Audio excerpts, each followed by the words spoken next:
I am your host, Jake Litke, and today we have Eman Abdou as our guest from Blunt Creative. We will be discussing the ins and outs of Instagram Threads marketing, what to avoid, what the new features are, and let's get started right away, and I'll introduce Eman. Actually, I'll let Eman introduce herself. Why don't you tell us a little bit about Blunt Creative, what it is today, and how you found yourself here. I find that everyone's stories as to how they ended up working in the cannabis industries are pretty interesting. So yes, thank you, Jake. And I'm really grateful to be here today. My name, like you said, is Eman.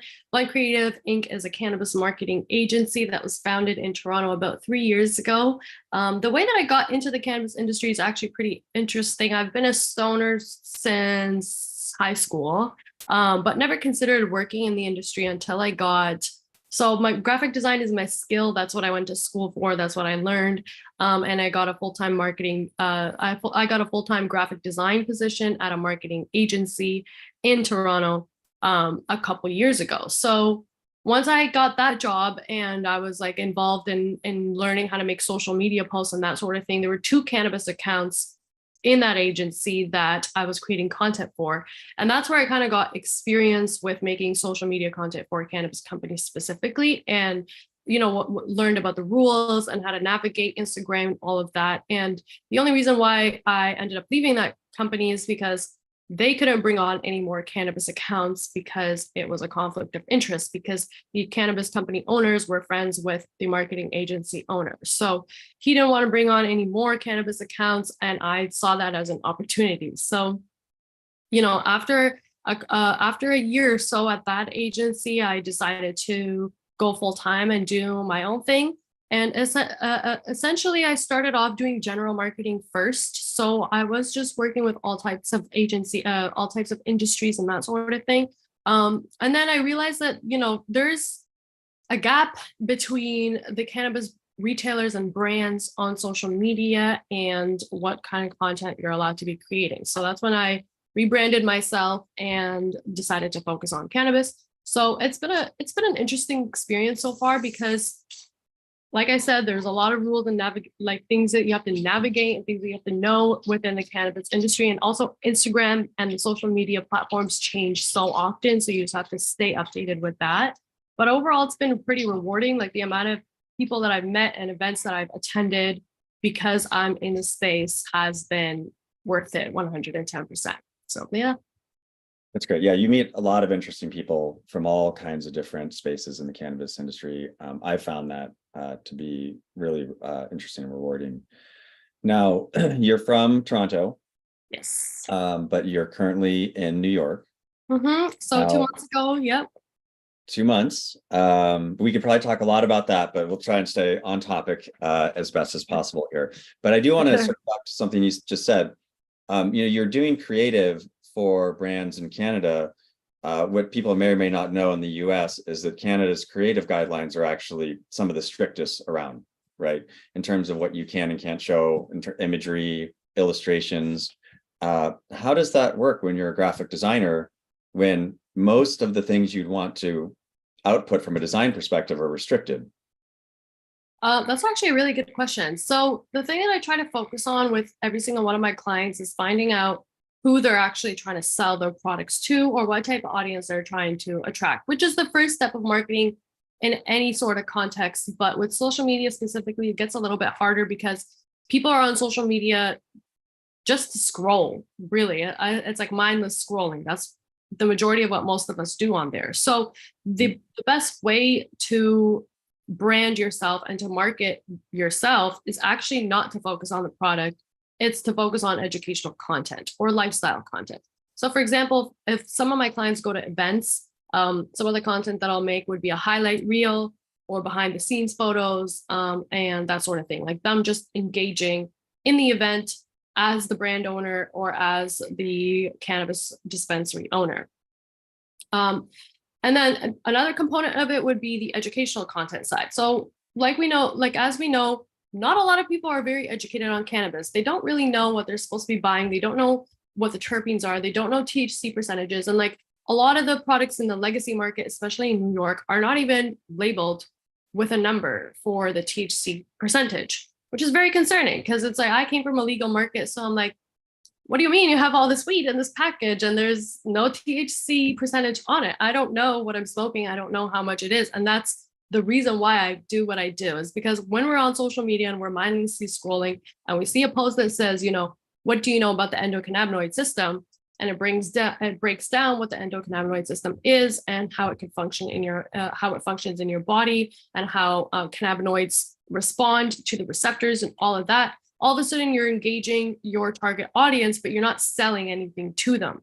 So you're not breaking any of those rules. You're just informing them on a literal science. So it does become a little tricky when it comes time to like promote things like sales. And that's where you can encourage your followers to subscribe to your emails, because in email marketing, there is no restrictions for what you can promote. As long as that person has consented to you sending them deals and offers and whatnot, then anything that you send them is legal. As for other types of marketing, like for example, Google ads and Facebook ads, you're not allowed to do that yet. They will flag you if they find out that that's what you're doing, and your accounts will be suspended, and it will be a whole ordeal to try to get it back up and running.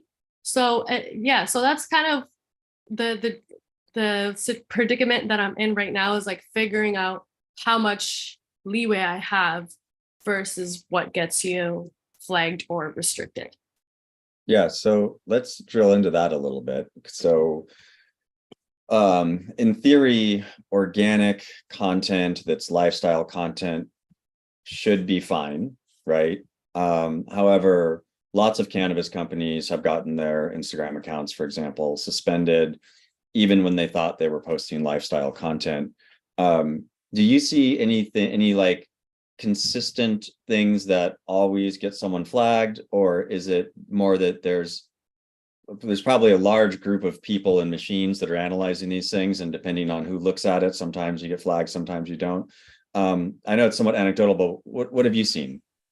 So far, I believe that when you try to promote something very directly, when you say a price tag, or when you say the word sale, or when you say in stock, and you use those sort of words to like encourage people to click the link in your bio and go and purchase from your website, that's what gets you flagged. If you post a product on your story and you link it in your story to your website, that's what gets you flagged. Sometimes the bigger you get, unfortunately, the more often Instagram restricts you because they realize now that you have a bigger audience, and if you're promoting something that goes against their guidelines, all of a sudden you're influencing a larger group of people. And they don't want that. So typically you'll see people, once they hit like 10,000 or 15,000 followers, they'll start to experience that sort of thing as well. One of my clients is sitting at almost 6,000, and some of her content got restricted as well, but it wasn't a promotional content. It was just about CBD, honestly. So it's really hard to tell. It's all just trial and error. Once you do get flagged though, just don't repeat that mistake. Take down the post and continue posting regular non-sales content, and you should be okay. But the number one thing that people are doing now is they are changing the way that they spell certain words. So for example, cannabis, instead of using the A, you would use the @ symbol for like at gmail.com or at outlook.com or whatever. So you would spell it that way, and the algorithm doesn't pick up on it. But I do believe that in the next couple of years, Instagram and Facebook is going to come around and lower those restrictions and make it a little bit easier for us to talk about cannabis and promote the products. But the first step, obviously, is federal legalization in the US, because these are US-based companies that are allowing us to use their platforms to post about cannabis content in the first place. So that really is the biggest obstacle. But there's loopholes, and I'm not against, I'm not promoting anybody to break any rules, but there are loopholes that as cannabis companies, we just have to find and take advantage of, because we're running a business. And, if it's legal in our state, then it should be okay for us to post about it on Instagram. That's just how I feel personally, though. I do not encourage you to get yourself suspended by breaking the Instagram and Facebook rules. Yeah, the reality for these companies is they're large, multi-billion-dollar businesses.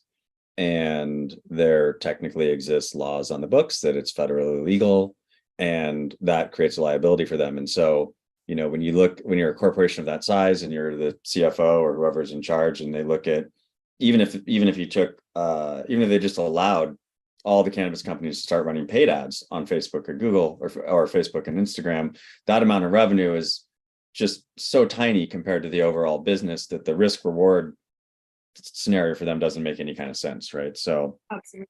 it's understandable for them to be conservative, even though it makes all of our lives more difficult.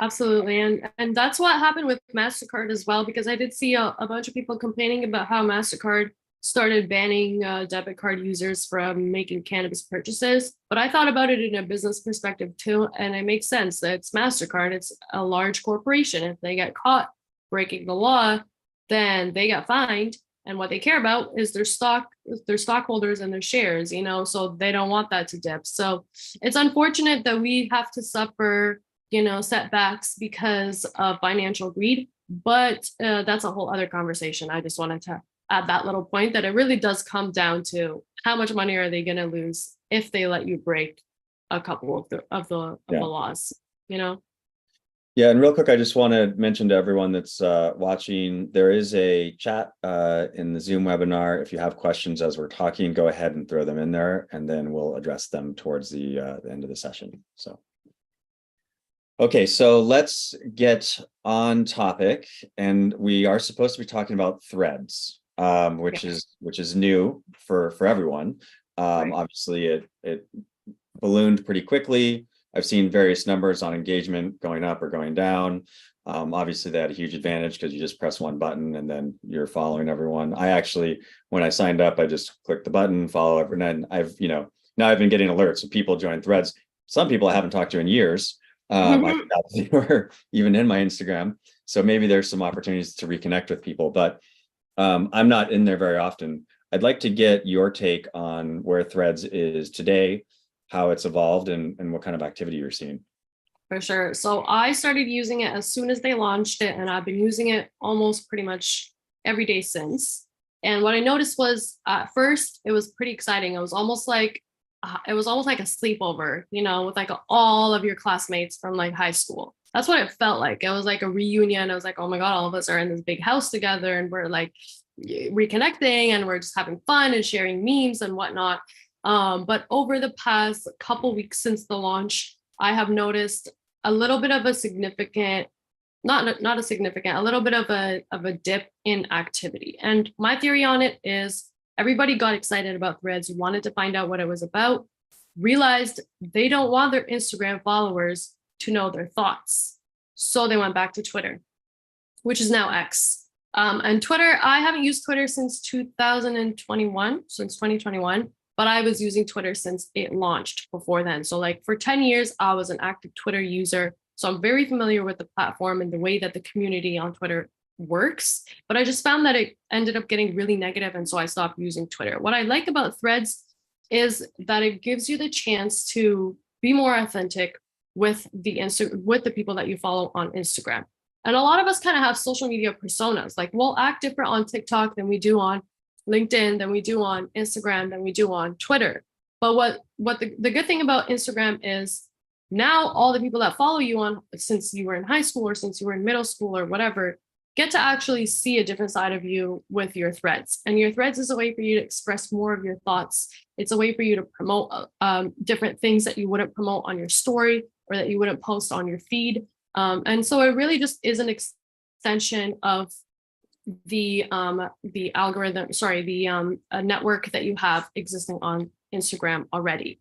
Now, the reason why I think that the engagement dipped a little is because people realize that they don't want to be following the same people on Instagram that they were following on Twitter. So the way I've navigated this is I've decided to just be true to myself. I'm like, you know what? If my Instagram followers read my thoughts and they don't agree, that's not my problem. At this point, I want to be more authentic on social media. And I do think that that's what makes you stand out more than if you have a different persona or if you put on a different character and that sort of thing. But it's a place of less negativity for sure. I haven't seen that many people being trolls or just being straight out haters like they are on TikTok and Twitter. So that's a good thing. And it is an opportunity for businesses to like quickly ask questions, to quickly get feedback, to quickly share a link, and that sort of thing. So there's an opportunity for sure for growth on Instagram Threads. Okay, so yeah, if you take and I'm going to assume that the sort of easiest transition from an audience perspective is let's say you're a brand or a dispensary, you have an Instagram account, you have followers, you've been posting lifestyle content there, largely a image and video based platform. Mm-hmm. You move over to Threads. Now we're having text conversations, right? Right. Do you have some examples of some of the brands that you've worked with and how they've navigated that transition of used to showing people pictures and all of a sudden you're talking to them? How's that going, and what have you learned of any like things to do or not to do? So far, my clients have not been too open to using Instagram Threads. They don't believe that it's going to be beneficial for them right now, but I've been using it personally to experiment and to gather data and feedback. And what I can honestly say is sometimes you just want to post text content. So if you're someone who's running low on time and you want to promote something, Threads is the right place for you as a business owner. Because as we know, making Instagram content is time consuming. Taking a picture, editing it, writing a caption, same thing with videos. Making a reel is really even difficult to navigate making a reel within the Instagram app, let alone figuring out what you're going to record and what the lighting is going to look like and the situation and the caption and the songs and the filters and the transitions. Like it's really a lot. So what I would say for Instagram for businesses is to use Instagram Threads to get the information that they don't have time to be making photo content of across. So what I mean by that is, let's say, something terrible, God forbid, something terrible happened in your store and you had to shut your doors. Most business accounts would post it on their Instagram story, but not everybody is watching your Instagram story. So people might not know that news, that you're closed for the day or you had a flood and you have to close your doors and whatnot. But if you go on Instagram Threads, and you quickly type it out and you say, hey guys, if you're stopping by our store today, just know we're closed after this time, or we'll be reopened on this day because of XYZ. And all of a sudden now you have a better way to get information out across. So what I would think of Instagram Threads as is pretty much a news outlet. And if you don't have time to be making photo content, graphic content, video content, then you should focus on using your fingers to type whatever you need to type and let your followers know the information that you need them to know as soon as possible. That would be the most ideal way to use Instagram Threads, in my opinion. And with Threads, as I mentioned earlier, I have the app. I've looked at it a couple times, but I haven't spent a lot of time in there. How is it different in terms of, with Instagram, obviously you have hashtags and you can tag people. Twitter has its own ecosystem. What is the user experience like from a brand's perspective of, are people using tags a lot? Is that a way that people are doing content discovery? What does that look like? So the user interface is pretty similar to Twitter, but what I noticed was within the first week of Instagram launching Threads, you started seeing threads of people that you were not following. And it seemed that the algorithm was picking up your activity on Instagram and showing you threads that they think you might like on your Threads feed. But that annoyed me personally because I don't want to see content from anyone that I'm not following. And that's what the Explore page is for. If I want to go through, content of people that I'm not following, I'm going on the Explore page or I'm going on the Reels page and I'm going to keep swiping and scrolling until I find something that I like. But they just recently fixed that. They separated it into 2 tabs. So now there's a following tab for all the people whose content you're following. And there's a For You tab. And so the For You tab is the page that has all the content of what Instagram thinks you might like. So I'm glad that they got on that quickly and they fixed it, because I think that that's what maybe made people be like, is this app complete yet? Or did they prematurely launch it? Because why am I seeing so much content from people that I'm not following? And it wasn't even useful content. It was like memes and it was like really outdated, like Twitter 2011 content that like we've seen over and over again so many times, from those meme pages and all of that. So I'm glad that they fixed that. Now there is a way for you to just exclusively see content from people that you're following. You'll see it at the very top. It'll say for you, and then it'll say following, and you could just swipe left and right to alternate between those. So that's good. But in terms of discoverability, I think hashtags are always going to be relevant and important. And there is an explore page on the Instagram threads as well. So you could go through and you could read other people's threads that you're not following, and you can find new accounts and that sort of thing. In terms of tagging, though, I haven't seen very many threads being directed towards someone else with a tag, just because I don't think we're using Instagram threads that way yet. I still think that if you want to tag someone, it would be more of a story, Instagram story option, or an Instagram DM, like if you want to talk to them.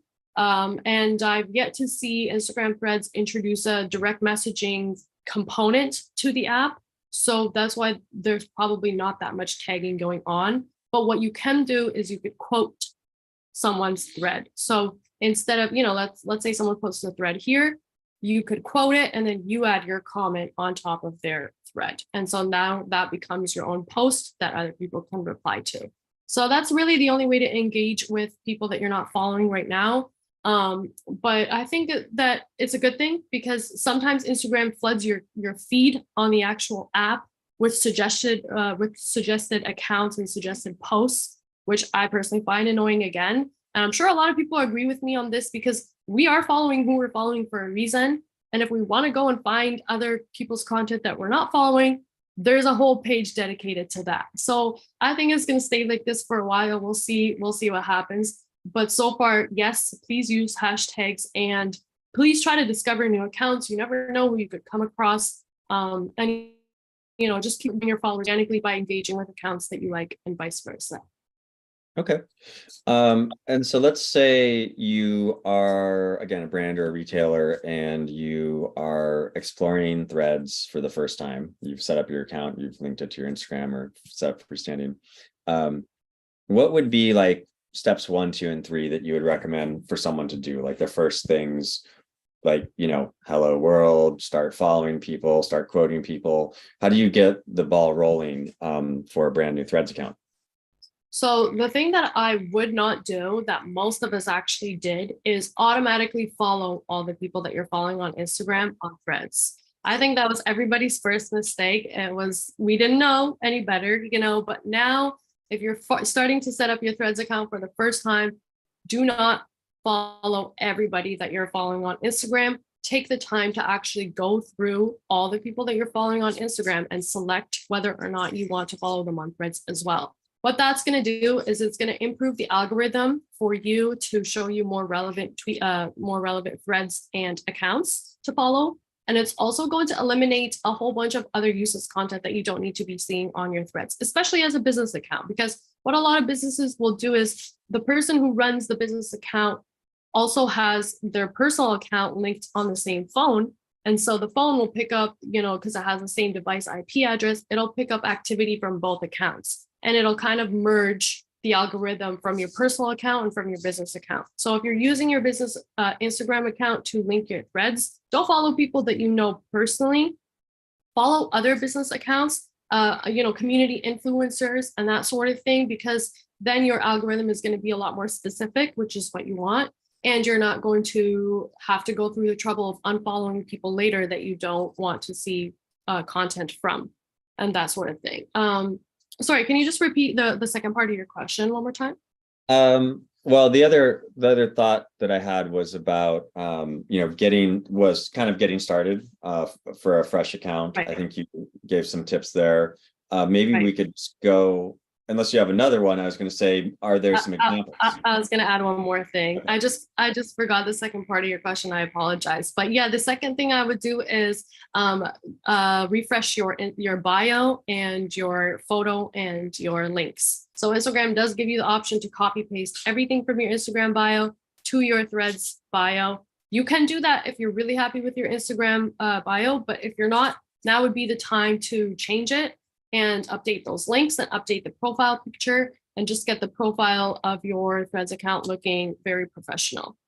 As for the first post that you could upload on Threads, I wouldn't suggest doing anything generic like, hello world, this is my first Threads. That's very outdated, and for a business, it's not useful or purposeful. So what I would do as a first post as a business account is reintroduce the company. Say we just joined Threads, check us out on, put the link there, check us out on whatever.com, and subscribe to our emails and drop those links. And the good thing about Threads is you can reply to one of your own threads and it'll link both of them together. So you could have one thread for your website, one thread to subscribe to emails, one thread to follow on other social channels. And that would be a good way to just get the account looking professional and start it off on a good note right off the bat. Okay, one last Threads specific question, then we can talk about how we integrate this with the rest of the marketing plans. All right. What are some top Threads accounts that you think are doing interesting things that you would recommend for someone to go look at and see how they've organized their thread channel or feed or whatever we're calling it as a inspiration?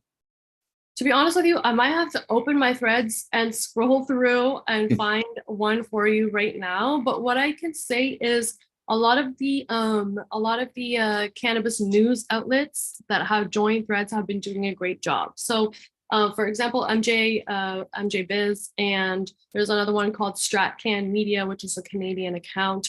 High Times Magazine. Those sorts of companies are doing great because they have a lot of content already up on their websites. So what they're doing is they're just taking a snippet of the article and they're posting it as a thread with the link, and it looks really professional. But I will keep an eye out for any bigger accounts that I see doing really revolutionary things.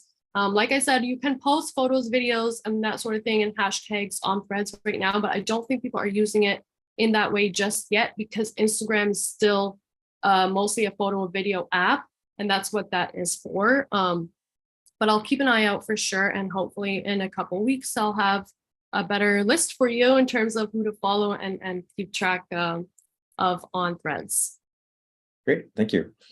Okay, so Threads is a channel with the ultimate goal of driving people to your own brand experience, your website or your store or whatever that is. So when you're working with your clients, you've got Threads and obviously Instagram and Twitter and other things, but that's always when you go and look at your Google Analytics or whatever analytics program you're using on your website, you're going to see a breakdown of where your traffic is coming from. You're going to have direct, you're going to have maybe paid search, you're going to have social, and you're going to have organic search. So generally still, at least for many of the companies that we work with, a lot of the traffic is still coming from search behavior, direct.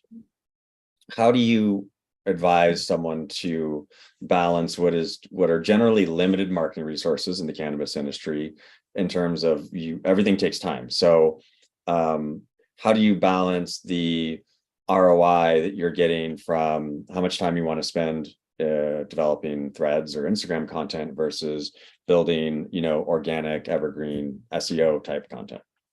That's a really good question. And I actually just got off a quarterly analytics review, got off a call with one of my clients to review their quarterly analytics for Q2 2023. And we discussed this. So it's actually a great question because I literally just finished talking to them about it. So their whole take on it was they don't think it's worth it right now to be creating new content on Instagram Threads. My suggestion was to just use Instagram Threads to expand on the content that is already being posted on their LinkedIn and on their Instagram. This specific client posts a lot of links. So what I suggested doing is linking all the, for example, postings of that week in a single thread. And they were like, why would we do that? Why would we link one thread to another? And I said, because you could post one of those threads to your Instagram story. And if someone clicks on that one Instagram thread, all of a sudden they have 8 more posts that they could scroll through and read. So the best way to use Threads right now is to capitalize on existing content. So you could go all the way back to your content from January and on Instagram and go see if there's anything on there that you could repost to your Threads. So now you could take your existing Instagram content without the photo, You can even add the photo if you want, because we all consume so much social media content that nobody's going to remember that you posted this in January of this year and you're reposting it again in August.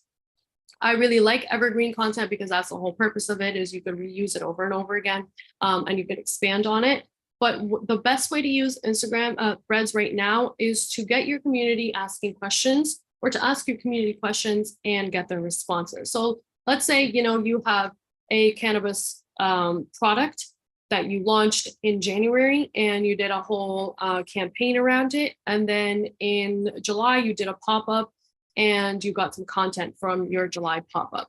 What I would do on Instagram threads is, started from the bottom, now we here type of post. So you go January 2023 and you post, your company, the status of your company, or whatever the product itself looked like, in one thread. And then you reply to that thread. So now they're linked, and you post, now we're here, August 2023 or July 2023. And there's a short video of your pop-up event or a highlight reel and that sort of thing. So now you're getting people to realize that you've been at it for a while already.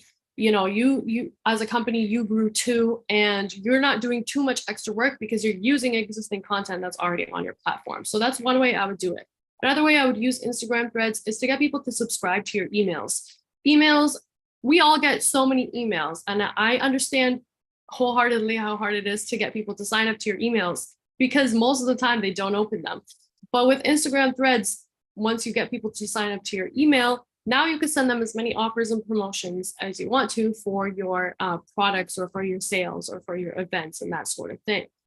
So it's a good way to quickly capture the primary piece of information that you need from your client or from your customer, which is their email address, without flagging Instagram, without letting Instagram know that you're collecting emails and that sort of thing. Because with Instagram, the only way to collect emails is to open a question box on your Instagram story. So when you go on Instagram and you click the little sticker thing at the top, there's an option to post links, an option to post polls, an option to post pictures. There's also an option to post a question box. So in the question box, typically what I did with my clients in the past is I would say, what's your email address?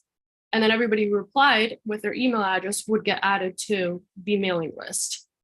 So that's a really long way to do it. And you also need to get their consent as well. You need them to check the box that says they agree to receive communication from you. So it just gets a little tricky that way. But if you have a sign up link on your website, now you could just tweet that, or I keep saying tweet, I'm sorry. Now you could just post that as a thread on your Instagram threads, and those people are going to click that link, sign up right away, and they're already in your database.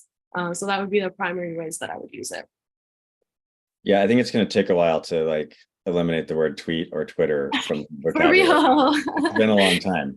No, it's been a really long time. And they all both start with T as well. So it's like, once you're saying it, you just don't know which word is going to come out. Yeah. Okay. So on the SEO front, one of the things that we do with some of the brands that we work with is we'll refresh existing content, right? Mm-hmm. So you've got an article, let's say you were talking about terpenes earlier. Let's say it's an article about terpenes. There's some new study that comes out or some new piece of information. You go back in, you update that content. That does a couple of things for you, right? From an SEO perspective, it gives you a new refresh date on it for people that are looking for timely content in their search results. Right. And it also gives you another opportunity to, optimize your keywords. Now, is this a strategy that you use from a either Threads or Instagram perspective to say, okay, I've got a new piece of content, and then go out to Threads and say, hey, we updated this terpenes article, check out the new information. Have you experimented with that as a way to drive re-engagement on existing content? So far, I have not had the opportunity to do that, to be honest with you, but that is an absolutely phenomenal idea because, again, we don't want to be continuously thinking about new pieces of content to post on our social media. That does get overwhelming and exhausting. And also, you could end up going in a completely different direction if you constantly are searching for new content ideas. So it is a great idea to revisit some of your past content and then refresh it and repost it as a thread. Now, would I go as far as to say we did refresh our content and we found new pieces of information. I'm not sure. I guess it depends on the context. So for example, job markets are constantly changing in cannabis. So if there was an article written about a job market, the job market in, for example, Mexico, and then Mexico months later comes out and says, actually, we're criminalizing cannabis again, and we don't want anything to do with it. That would be a great opportunity to revisit that post and say, oh, you know, the Mexican cannabis market no longer exists because they just criminalized it all over again. In that sort of situation, I definitely would do that. It can come off as really authentic and trustworthy if you as a brand are acknowledging the fact that some information you posted earlier in the year may not be true today. But if it's not necessary, I would avoid it. I would simply just post the new piece of content as a new piece of content and not really bring it back to the old numbers that you had or the old information that you had that's no longer true. Okay. Then I'd like to talk a little bit more about engagement on social and how people speak to their customers, both dealing with negative and positive. Like one of the things about, something like X or Threads is it is the town square, and people can generally say, well, mostly they can say whatever they want. Yeah. How do you manage or help people manage dealing with negative comments? And then I'll just start there. I'll ask the second part next. Okay, that's a great question, to be honest with you. And again, that's why I think that Instagram Threads is better than X or Twitter, because you have to use your existing Instagram account to make a Threads account. And so a lot of the people who have a lot of negative things to say don't want it connected to their personal Instagram account. And what they'll end up doing, they'll make a new Instagram account that's a fake page and connect that to their Threads and use that account to say whatever they got to say. But that's an extra step for them, because typically on any other social media platform, you can make an account. You don't have to have any personal information on there, and you can say what you got to say. But with Instagram Threads specifically, it has to be connected to an existing Instagram account. And so that's why I think that Threads is the better social media app for texting, at least, or for text posts than X or even LinkedIn, because you have to go through the extra step of making an Instagram account first. And an Instagram account requires you to verify with a phone number, with an email, and it also uses your device IP. So it might tell your close friends that you just joined Instagram and they should follow you. And if you get, if you say anything negative that's attached to your personal name, it's not a really good look. So that's step one. Is Threads is not really a place for haters right now, the way that it's set up. I just don't think that people who have a lot of negative things to say want to say it on Threads. I think they would go to TikTok or Twitter to say those types of things. But if you do get negative comments on Instagram Threads, the best thing would be to just ignore them. I've gotten a bunch of those comments throughout my life, and the more you respond, the worse it gets, because those people genuinely don't have anything better to do and they want to strike a nerve. And so if it's getting constant, if it's to the point where they're bombarding you with like 10, 15 threads and they're saying a bunch of negative things, then you should just block them. That would be the thing that I would do. But otherwise, I would disregard the negative comments, because at the end of the day, everybody has different opinions. And if you want to use your personal name to say something negative, that is a reflection on you. So it really just, there's not much I would do about that other than just disregard those comments. You can block them. You can delete comments on your Instagram posts. I know that for sure, but you can't delete other people's threads. So I would just not engage. I would just not engage with those types of negative posts.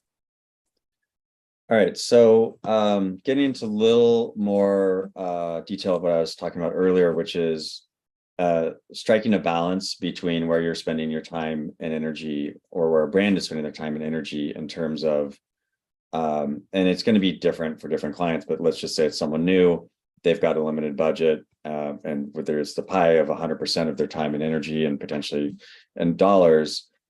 How would you advise someone to allocate their resources between creating owned content on their web properties versus generating social media content versus trying to do paid search. And we'll just keep it in like the digital world right now. So let's just assume that billboards and magazines and in-store promos is another budget. We're just talking about your online presence. How would you slice that pie up if you're starting from, day one? So the number one marketing channel that you should definitely explore as a business with no existing online marketing strategy is definitely SEO. That would be where the majority of my money would go. I would say about 50 to 60% of my budget would go towards SEO. And as we know, anyone who's doing SEO knows that SEO can get really expensive. But the good thing about SEO is the more money you pay, the better your results are typically. Whereas for social media and other channels, it's not always the case. It may be the case where you're paying someone like myself a little bit extra money than you would pay someone to work as a social media marketer in your company, but I'm producing a lot more content. And the content that I am producing is very tailored towards you and your brand and your audience and the product or service that you're selling. So the number one thing I would do is definitely SEO. From there, I would kind of expand it into two parts. I would do blogs and I would do email marketing. And then the blogs would definitely tie into the SEO. The email marketing would tie into the blogs. And the SEO would drive the traffic to your website in the first place for people to read the blog or to sign up for your mailing list. Once you've established that sort of foundation, I would explore social media marketing as an option. Unfortunately for cannabis brands, you can't do paid ads unless you are doing programmatic paid ads. So that's where MediaJel would come in and sort of set that channel up for the cannabis brand. But if the budget is not that big, I would dedicate a smaller portion of it to outsourcing a social media content creator, because as we know, this world is right now centered around video. And if you're if you're a cannabis brand who's not creating video content, but you're selling a product, direct to consumer product, it's going to be really difficult for you to make those sales. You could have the SEO, you could have the web traffic, you could have the blogs and the email marketing, but if there's no content for people to consume and absorb and physically see the product being either, on display or in a photo shoot or, lifestyle content or at an event pop-up and that sort of thing, then it just becomes difficult for you to establish trust with the potential customer. So starting from scratch, it would be SEO, then it would be blogs and emails, and then it would be social media. If you got those three up and running, that's when and you still have more budget left over, that's when I would explore programmatic ads as well. I'm not sure if you guys integrate SEO and programmatic ads. If that's the case, then I would do both of those at once. And I would disregard social media content until I see how effective the SEO and programmatic ads are. And if they are really effective and there's no need to be creating social media content, then you don't have to. And I always tell people this too, when they call me and they say, we just launched our website, we need social media marketing. I tell them, no, you don't, because you're going to be mad at me if you pay me a lot of money and you don't get the results that you want. So I don't even want you to do that. I don't want you to waste your money. And I don't want to get your hopes up, thinking that the content I'm creating is going to help you drive sales, because it may not, because you don't have the foundation set up, which is the SEO. Because if someone Googles you, or if they're, browsing on a website where there's ads, pop-ups and that sort of thing, and a different competitor is popping up, that's where they're going to go. So it would definitely be in that order: SEO, email, blogs, social media, and then you could explore, the channels in terms of which social media channels you want to use. You could explore. I do recommend LinkedIn, but LinkedIn is more personal branding. So if you as a business owner have strong opinions and are very involved in the cannabis industry, LinkedIn is the best place for you. If you don't want to be the face of your company, you kind of just want the product or service to be the center, Instagram would be the place for you. And if you're into video content and you really want to make a podcast or webinars and that sort of thing, like how we're doing right now, then YouTube would be the place for you. And so that's kind of the path that I would follow if I had no online marketing strategy right now. Yeah.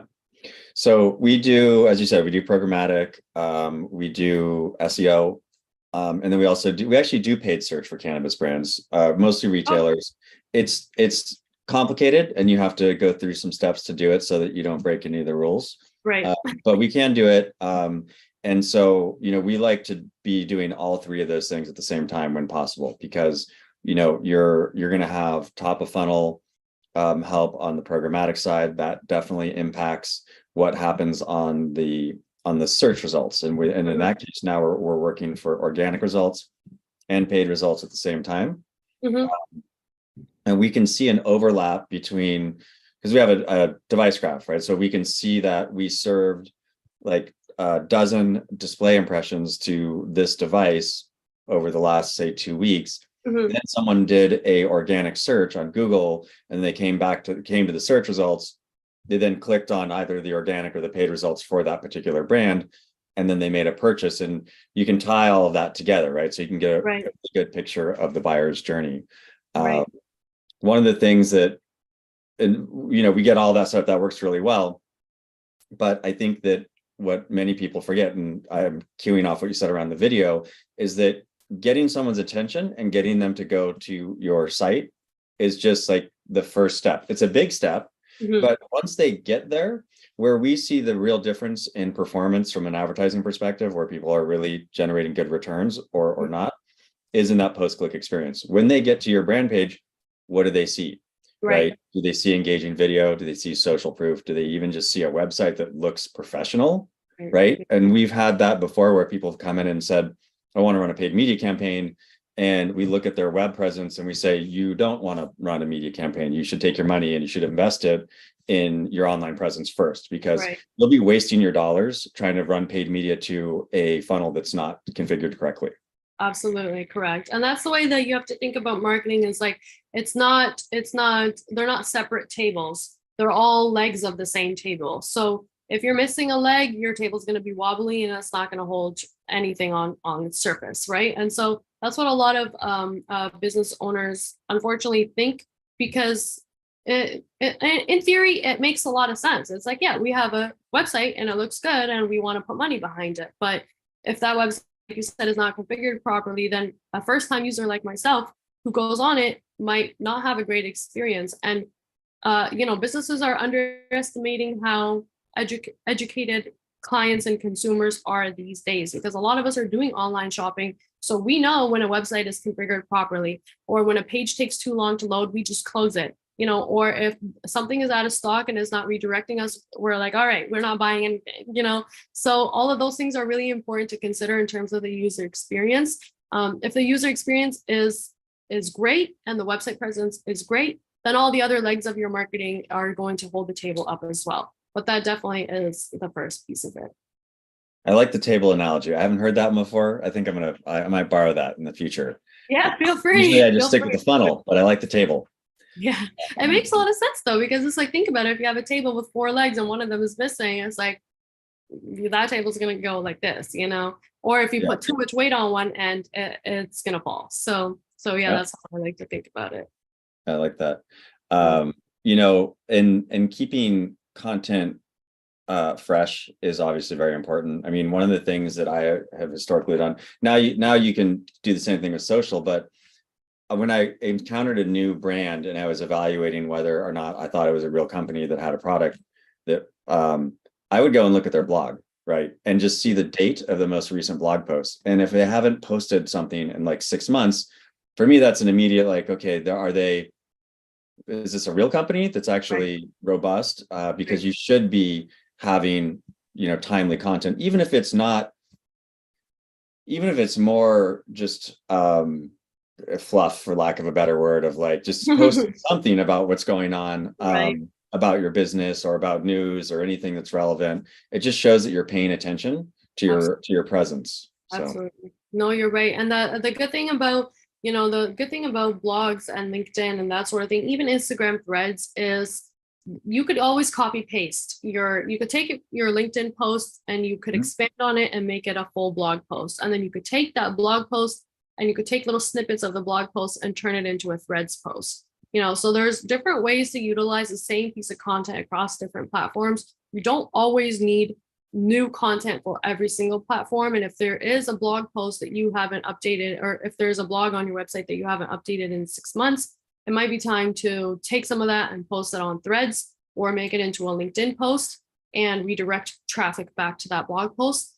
And then again, if you're going to be writing new blog posts, like I said, you could just take a little bit of the blog post, make it a LinkedIn post, take a little bit of the LinkedIn post, make it a Threads, and use all your platforms simultaneously together to drive traffic to your website.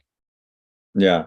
Now I'm curious about doing posts and like multi-part posts, obviously on X, not Twitter. You see people that are like post one of like 37, right? And they just do a whole bunch of posts. Is that behavior happen on Threads as well right now? Or do people just have long posts or? So far, a little bit, but that is, I think, where Mark Zuckerberg got the idea from, because people on Twitter were doing, or I keep calling it Twitter, people on X were doing threads, like exactly what you said, and they're very informative. But the question is, how much of that information are you actually retaining? So now it becomes, okay, well, do you want to post 37 parts, of a single post? If that's what you want to do, Threads is the place for that. But if that's not what you want to do, you want to just post, one or two bits of information that are related, and have them click out to a different link through that thread, then that could be another way to use it as well. But I have seen people doing that. It's like part 1 of 30 or part 1 of 15 or whatever. Okay, so and they link it all together. That behavior has made it over. We've got just under 10 minutes left. If anyone in the audience, there's a Q&A box if you want to ask any questions. I think someone raised their hand at some point, but if you have a question, please put it in the Q&A box and we'll address them. So sure. I also want to encourage the participants to try out these new platforms and not be scared of them. I know it does get overwhelming. Every time there's a new social media app or there's an app update, it feels like you have to learn all of that all over again. But all it takes is a couple days for you to just like play around on the app, post a couple of things, see what other people are doing, and then you could pick up quickly from there. So me personally, I've been using my personal Instagram page to post on Threads. And what I found is a lot of my followers will like my posts. Like they don't repost it too much. They just like it. Some of them have been replying and that sort of thing. But it really is just a place for you to get your thoughts off. So if that's what you want to do, if you want to start off with a personal Instagram Threads account and get a couple thoughts off and see what happens from there, I highly encourage it. Because the reality of the situation is AI is taking over our world. And if we're not quick enough to adapt to the changes that are happening technologically, then we'll just become more frustrated. We'll become like those, people who don't know how to use social media, don't know how to use phones, and they're grumpy about the fact that they have to because that's the most effective way to communicate.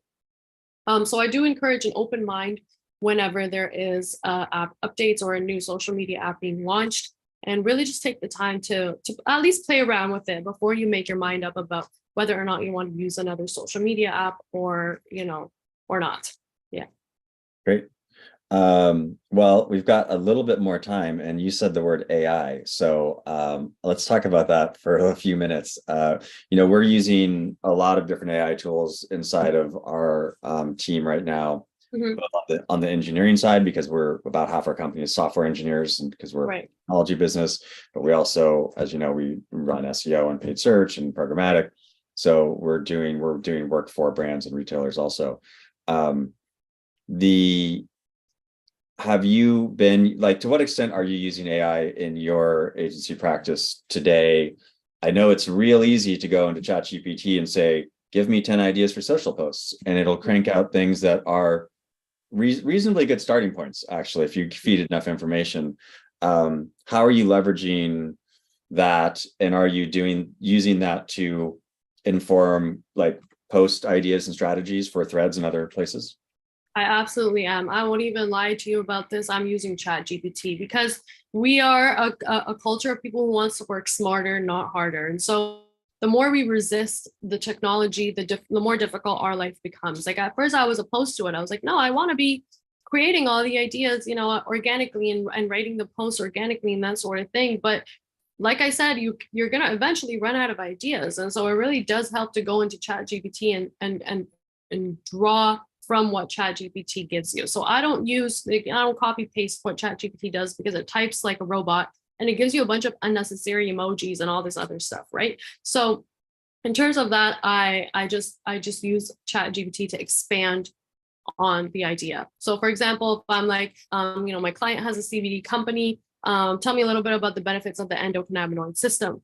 Now I have a whole bunch of information about the endocannabinoid system. I'm not going to copy paste it, but I'm going to read it and I'm going to say, okay, I'm going to take this little part and put it here and expand on it in this post and write this caption for it and all that. So I highly encourage using AI. I would not shy away from it. The only thing is don't copy paste the content that you get from the AI because it will sound like a robot and people will eventually catch on. So always add that human touch, that human element to it from your own personal, like from your mind, basically, or from like your past experiences and that sort of thing.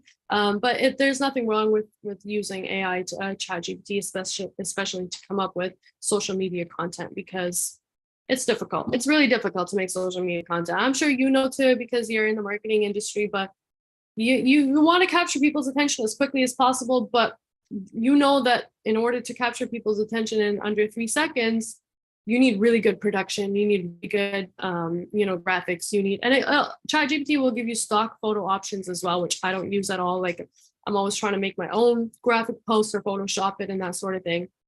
So the more you copy paste from AI, the more generic your content is going to be, and people will catch on. But it definitely is a great tool for inspiration and for just building off of what output you receive from those types of apps or websites. Yeah, I must be talking to ChatGPT differently because I don't think I've gotten emojis back yet. Oh, really? I guess always gives me so many emojis. I'm always like, oh my God, what is this emoji central right now? Yeah. That's funny. Yeah, we're starting to use and this is not necessarily approachable if you don't have an engineering department, but one of the things that you can start to do is train an AI agent like ChatGPT on your own set of content, right? And when you have your own library of content, if you're a brand, like let's say you have a library of social posts or blog posts, you can start to use that as context for the learning model, and then it will start to speak in that voice and use that data set. That's really cool. I didn't know that. Yeah, we've started to also use it to analyze publishers specifically, and understand like where we get engagement for a given brand in a given region. Because that's another thing. I don't know if you see this on the social side as much, but specific brands in a specific region will work better on specific publications. Like let's just take like a news site or weather site or something like that. We find that in Michigan, the same types of publishers work for cannabis brands that are not the same publishers that are in like Los Angeles, for example. So. I see what you're saying. Okay. That's interesting though. Is that built into your MediaJel platform or that's a separate thing that your software engineers are building? That's something that's built into our platform. Yeah, that we've been working on, because that's a lot of what we have to do. On the programmatic side, it's really about there's a trillion impressions that you can buy. It's about finding the right ones, right? Because you have relatively low CTR. If you can move your CTR up by a single percentage point, it actually has a significant impact on performance. So that's pretty cool. I did not know that. Well, I guess that's the power of embracing technology changes and not being scared to, adapt and go with the times. Yeah, the biggest argument is what are we going to name our internal AI? So people have lots of opinions. That argument has not been resolved yet, but I'll let you know when it is. Fingers crossed you find something soon. Yeah. All right. So we're wrapping up on time here. Eman, thank you so much for your time. I learned a lot about threads. I know it's new, so I think it's going to be evolving a lot. But if you could let everyone know how to contact you on Threads or anywhere else, if they have follow-up questions, they can reach out. For sure. So yeah, you could definitely reach out to me on Threads. It's at Blunt Eman, EMAN. That's how you spell my name. But you could also go on my website and check out some of my previous work and get in touch with me through there. So it's bluntcreativeinc.com. And I'm also very active on LinkedIn. So my first name is Eman, last name is Abdou, Abdou. So if you type that into LinkedIn, you should be able to find me there. And yes, thank you as well for hosting me, Jake. I've been I've had a great time with you, honestly, and I've learned a lot as well. And I just really hope that we all continue to embrace social media changes and social media marketing with a positive, open mindset. So thank you again for having me. And thank you to all the participants who watched as well. I really do appreciate it. Hope you guys learned something new and looking forward to hearing from you as well. Yeah, thank you, everyone. This wraps up our Cannabis Marketing Live. I'm your host, Jake Litke. Thank you for attending. Bye.